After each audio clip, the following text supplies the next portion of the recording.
नाम है, एक बार फिर आप बता दीजिए अपना नाम। मेरा नाम प्रवीण कुमार पाल है। वहाँ पे तो 400 पार हो जाएगा तो वो कुछ भी कर सकते हैं। उत्तर प्रदेश में योगी सरकार ने, जिसके पास कोई संविधान बदलने का अधिकार नहीं है, प्रदेश में दलितों और पिछड़ों के 69,000 शिक्षक भर्ती में दलितों और पिछड़ों की सीट बिना किसी संवैधानिक संशोधन के, मतलब संविधान हमारे फेवर में है, फिर भी बैक डोर से जो है इन्होंने हमारे हकों को लूट लिया। 19,000 सीटें लूट ली इन्होंने। उसके बावजूद ये जो है अगर फुल मेजॉरिटी में आ जाएंगे तो खुला कर लेंगे। भाई मैं इन सब मुद्दों पे बोलना नहीं चाह रहा था। मैं उसी चयनित शिक्षकों में से एक शिक्षक हूँ। 6800 की लिस्ट में नाम है मेरा। 2 साल से हम लोग सड़कों पे टहल रहे हैं। 2 साल से चयनित लिस्ट में लोग चिढ़ाते हैं एक तरीके से कहिए कि उत्तर प्रदेश में जो है नौकरी करना है तो इजराइल का वीज़ा बनवा के और वहीं पे जाके मजदूरी लेबराई करो, वो ज़्यादा अच्छा है। ये कंडीशन है। ये ओम प्रकाश राजभर जी की बात करते हैं, कहिएगा तो मोबाइल में फ़ोटो होगी इनके साथ। इनको जो है अभी से नहीं, मैं 2-3 साल से जानता हूँ, मतलब जानना पहचानना हुआ। चूँकि हम लोग का मुद्दा ऐसा था तो हम लोग इनके घर में लखनऊ आवास पे भी गए, अभी तो यहीं पे मिले भी हुए थे। इन लोगों ने, सोचिए, सब कुछ जानते हुए, ये सारी चीज़ें जानते हुए भी जो इन्होंने एक वर्ड कहा हुआ था कि पिछड़े और दलित जो है भाजपा में तलवे चाटने जाते, ये इनका बयान है। साथियों नमस्कार। इस समय हम लगातार घोसी लोकसभा में चुनाव कवर कर रहे हैं। सवाल इस बात का है कि चुनाव महज कुछ दिन बाकी है, लेकिन जो चुनावी सरगर्मियां हैं बढ़ गई हैं। यहाँ हर लोगों से बातचीत करेंगे और यहाँ का जो रिएक्शन है वो भी आपको दिखाएंगे। हम लोग का मुद्दा जो है एक ही है कि हम लोग तैयारी कर रहे हैं। यहाँ नौकरियाँ नहीं है, रोजगार मुद्दा है, महंगाई मुद्दा है। यानी 2 मुद्दे सबसे बड़े हैं। तो यहीं के रहने वाले आप? जी बिल्कुल यहीं क्या चाह रहे हैं? यहाँ कितनी बड़ी लड़ाई आप मानते हैं?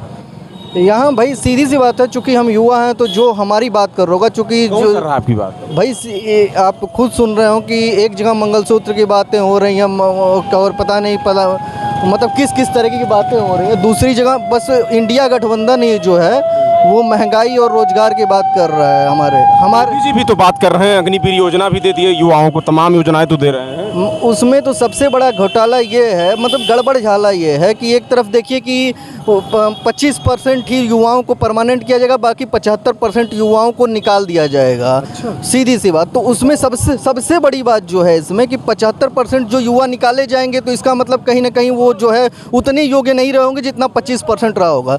तो ये तो देश की सुरक्षा के साथ आपने समझौता किया कि 75% अयोग्य लोगों को आपने चुन लिया एक तरीके से, गलत तरीके से। तो ये तो भाई बहुत देश की सुरक्षा के साथ, जो सुरक्षा और डंका की बात होती है, तो ये डंका और सुरक्षा दोनों पे प्रश्न चिन्ह खड़ा होता है कि एक डंका कौन सा बज रहा है और एक देश की सुरक्षा के साथ। सुरक्षा के मामले में तो पता ही है आपको, बस पाकिस्तान से भिड़ना होता है। छोटा सा मुल्क है, जब चाहे तब लतियाए उसको। तो क्या माने इनका जो राशन का मुद्दा है और युवाओं को अग्निवीर का खत्म है? भैया एक बात इस पे मैं कहना चाहूँगा कि अगर जो राशन की बात कर रहे हैं तो एक बार माननीय मोदी जी ने संसद में खड़े होकर कहा था, विपक्षियों को कहा हुआ था कि विपक्षियों को ये कहा हुआ था कि नरेगा जो है आपकी विफलताओं का जीता जागता स्मारक है, जिसको मैं बंद नहीं करूँगा, इसको ढोल नगाड़े के साथ बजाता रहूँगा। ये उन्होंने नरेगा जैसी रोजगार योजना के लिए कहा हुआ था। तो सोचने वाली, मतलब ये ऑफिशियल बयान है, संसद में खड़े होकर, पार्लियामेंट में खड़े होकर बोला हुआ था उन्होंने। तो अब ये सोचिए कि 80 करोड़ लोगों को रोज राशन देना ये कौन सी सफलता है और कौन सा विकसित हिंदुस्तान और सो कॉल्ड विश्व गुरु वाला ये कौन सा काम है? तब कैसे कहते मैं हिंदू राष्ट्र बनाने जा रहा हूँ? भैया वही तो हमारा मुद्दा है ना कि ये जो है संविधान के साथ, जो इन्होंने 400 पार का नारा लगाया है, ये संविधान के साथ ये जो है बिल्कुल जो है संविधान को ये बदलना चाहते हैं। वास्तविकता ये है, जैसे ज़मीनी हवा के मुद्दों में हम कुछ भी कह सकते हैं, ये संविधान के साथ छेड़छाड़ करना चाहते हैं, इसलिए ये जो है इस तरीके के नारे लगा रहे हैं। उसका एक जीता जागता एग्जाम्पल दे दूं मैं कि भाई वहाँ पे तो 400 पार हो जाएगा तो वो कुछ भी कर सकते हैं। उत्तर प्रदेश में योगी सरकार ने, जिसके पास कोई संविधान बदलने का अधिकार नहीं है, प्रदेश में दलितों और पिछड़ों के 69,000 शिक्षक भर्ती में दलितों और पिछड़ों की सीट बिना किसी संवैधानिक संशोधन के, मतलब संविधान हमारे फेवर में है, फिर भी बैक डोर से जो है इन्होंने हमारे हकों को लूट लिया। 19,000 सीटें लूट ली इन्होंने। उसके बावजूद ये जो है अगर फुल मेजॉरिटी में आ जाएंगे तो खुला कर लेंगे भाई। ये आपके यहाँ जो प्रत्याशी लड़ रहे हैं अरविंद राजभर के पिताजी यानी ओम प्रकाश राजभर ने कहा कि 69,000 भर्ती वाले लात खाने लाए। वही देखिए मैं इन सब मुद्दों पे बोलना नहीं चाह रहा था। मैं उसी चयनित शिक्षकों में से एक शिक्षक हूँ। 6800 की लिस्ट में नाम है मेरा। 2 साल से हम लोग सड़कों पे टहल रहे हैं। 2 साल से चयनित लिस्ट में लोग चिढ़ाते हैं एक तरीके से कहिए कि उत्तर प्रदेश में जो है नौकरी करना है तो इजराइल का वीज़ा बनवा के और वहीं पे जाके मजदूरी लेबरई करो, वो ज़्यादा अच्छा है। ये कंडीशन है। ये ओम प्रकाश राजभर जी की बात करते हैं, कहिएगा तो मोबाइल में फ़ोटो होगी इनके साथ। इनको जो है अभी से नहीं, मैं 2-3 साल से जानता हूँ, मतलब जानना पहचानना हुआ। चूँकि हम लोग का मुद्दा ऐसा था तो हम लोग इनके घर में लखनऊ आवास पे भी गए, अभी तो यहीं पे मिले भी हुए थे।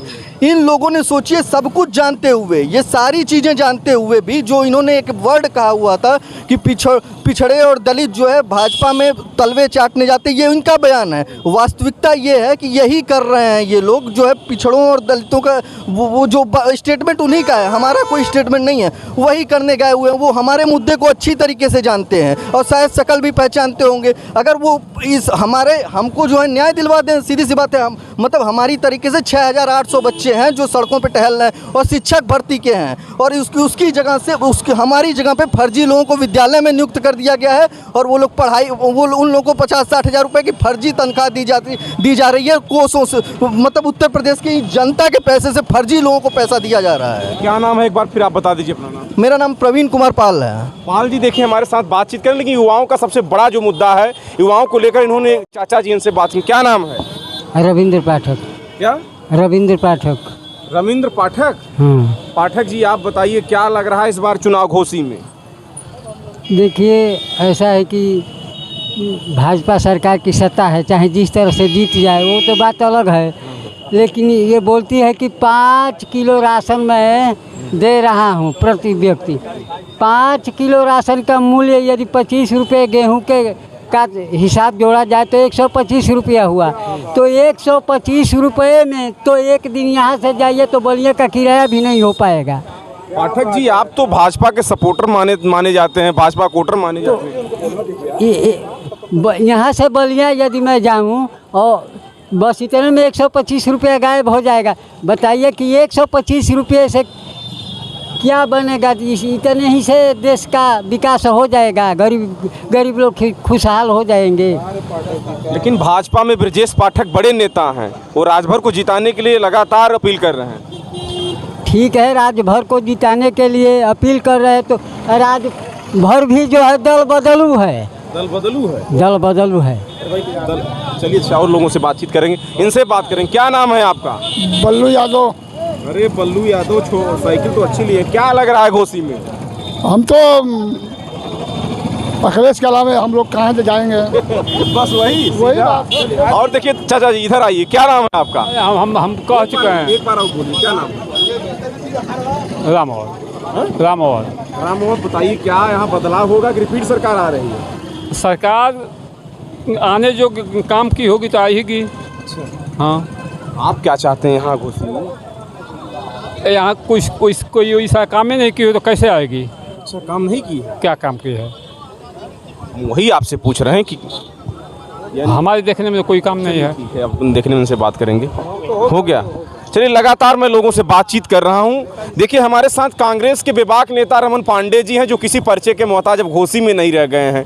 अपनी बात को लेकर बेबाकी से जाने जाते हैं। सबसे पहले तो बहुत स्वागत है, दूसरी बार मेरे साथ इंटरव्यू। नमस्कार रमन जी, आपका भी नाम रमन है, मेरा भी नाम रमन है, तो इसलिए मैं आपको धन्यवाद देता हूं और घोसी लोकसभा की जनता को भी अपील करता हूं आपके माध्यम से कि 1 तारीख को इंडिया गठबंधन के प्रत्याशी राजीव राय जी के साइकिल निशान पे बटन दबाकर आप लोग उनको भारी मतों से। काफी दिनों बाद रमन जी मुलाकात हुई है। जी। हम आप एक नाम के जाने जा रहे हैं। हम ये जानना चाहेंगे कि हवा राजभर की टाइट लोग बता रहे हैं, पहले से लंबा बदलाव लोग कर रहे हैं। नहीं, पहले से और हवा जो है खराब हो गई है। खराब हो गई, इसलिए गुब्बारे में हवा भरने के लिए बार बार अब मोदी जी आए, योगी जी आए, कल अमित शाह जी आ रहे हैं, परसों दूसरे कोई शाह जी आएंगे। 30 तारीख तक देखिए लोकतंत्र का महापर्व है, इसमें सभी नेता आएंगे और अपनी अपनी बात रखेंगे, जनता को संबोधित करेंगे।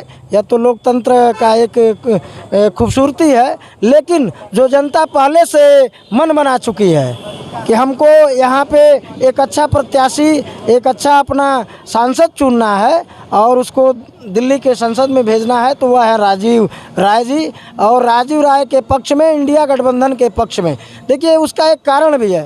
राजीव राय के पास विज़न है और जो राष्ट्रीय मुद्दे हैं, मैं आपके माध्यम से हमेशा टीवी चैनलों और आप लोगों के माध्यम से उठाता हूं कि आज जो सबसे बड़ी युवाओं की समस्या है बेरोजगारी, नौकरी की समस्या है, महंगाई बेतहाशा है, झूठ पे झूठ बोले जा रहे हैं। 2014 में एक लॉलीपॉप लोगों को दिखाया गया, भारत की जनता को, कि हम 2 करोड़ नौकरी देंगे, हम काला धन लाएंगे विदेशों से।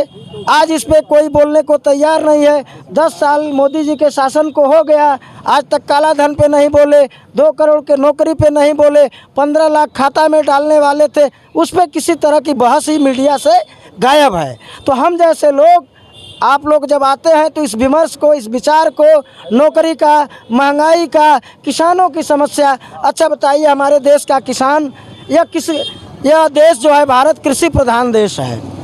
आज हमारे ही देश का किसान बॉर्डर पे जब बैठता है तो यही सरकार में बैठे लोग उसको खालिस्तानी और पाकिस्तानी बोलते हैं। फिर जब आंदोलन लंबा चलता है, चुनाव आते हैं 2022 के, तो मोदी जी को डर लगता है तो उन किसानों के जाके सामने नतमस्तक हो जाते हैं और कहते हैं कि मुझसे कोई तपस्या में कमी रह गई, गलती हो गई। देखिए कितना, मतलब वह लोग जनता को या तो बेवकूफ़ समझते हैं या मतलब अपनी बातों को ही वो लोग, मतलब हम पहले क्या कहे थे, उन्होंने वादा किया था कि 2022 में किसानों के फसलों का दाम दूना कर देंगे, एमएसपी की कानूनी गारंटी दे देंगे। क्या हुआ? आज भारतीय जनता पार्टी अपने मैनिफेस्टो पे बात नहीं करना चाहती। जो 10 साल का लेखा जोखा है उनको जनता के सामने प्रस्तुत करना चाहिए। इस बार चुनाव लड़ रहे हैं, हम तो खुलेआम कह रहे हैं कि इंडिया गठबंधन, चाहे वह समाजवादी पार्टी हो, चाहे कांग्रेस पार्टी हो, अपना उनका खुला घोषणा पत्र है, वह नौकरी की गारंटी दे रहे हैं। 30 लाख युवाओं को नौकरी की गारंटी कांग्रेस ने दिया है कि हमारी सरकार बनते ही जितने केंद्र के पद हैं कर्मचारियों के, वह भरे जाएंगे। हम किसानों से हमने वादा किया है कि एमएसपी, आप स्वामीनाथन जी को आप भारत रत्न दोगे, लेकिन स्वामीनाथन जी ने किसानों के लिए कमेटी बनाई थी, एक आयोग, एक रिपोर्ट तैयार की, स्वामीनाथन कमेटी के नाम से जाना जाता है। उसमें उन्होंने किसानों की बड़ी चिंता की थी। आपने उस रिपोर्ट को क्यों नहीं लागू किया? 10 वर्ष आपकी सरकार को हो गए। तो पांडे जी, एक चलिए मैं घोसी पर बातचीत कर लेता हूं, लंबी बातचीत आपसे हो रही है। आपने कहा कि राजभर से भारतीय जनता पार्टी के नेता नाराज हैं, अब तो योगी जी भी आ गए, मोदी जी भी आ गए, अमित शाह भी आने वाले हैं, क्या कहें? अच्छा, इतने बड़े बड़े ब्रांड एम्बेसडर जो नेता आ रहे हैं, क्यों आ रहे हैं आखिर घोसी? भाजपाइयों को मनाने के लिए। भाजपाइयों के ये सीट जो है, रिपोर्ट चली गई है यहाँ से। अच्छा। यहाँ से खुफिया की रिपोर्ट, उनके सरकारी खुफिया की रिपोर्ट, जनता की रिपोर्ट, भारतीय जनता पार्टी का जो कैडर है उसकी रिपोर्ट चली गई है कि यह सीट आप हार रहे हैं। इसलिए बौखलाहट है। मोदी जी आए, योगी जी आए, शाह जी आए, अब परसों कोई दूसरे जी आएंगे, आते रहेंगे जी। नहीं, 30 तारीख तक लोग आएंगे, लेकिन जनता पे कोई उत्साह आपको दिख रहा है? आप तो गांव में भी कि बार बार 400 ही क्यों, वो जिद 400 पे ही लोग क्यों अड़े हैं? वह उनकी एक मंशा है। उनके नेता, उनके मंत्री, उनके सांसद बार बार कहते हैं कि हम 400 सीट, हमको संविधान में संशोधन करना है। प्रधानमंत्री के जो राजनीतिक सलाहकार हैं वह भी कई महीना पूर्व कह चुके हैं। तो इसलिए वह जिद है, और वह जिद जो है यहाँ के जो दलित, आदिवासी और गरीब लोग हैं, वह जिद महंगी पड़ने वाली है। इसलिए चाहे वह घोसी की जनता हो, चाहे वह कहीं की जनता हो, देश की जनता ने मन बनाया है। जैसा कि मीडिया का रिपोर्ट आ रहा है कि इंडिया गठबंधन की सरकार 300 से ऊपर सीट ला करके ये सरकार बनाने जा रही है। मोदी जी और भारतीय जनता पार्टी के लोगों को मुगालते में नहीं रहना है। यह बहुत बड़ा बदलाव होने जा रहा है।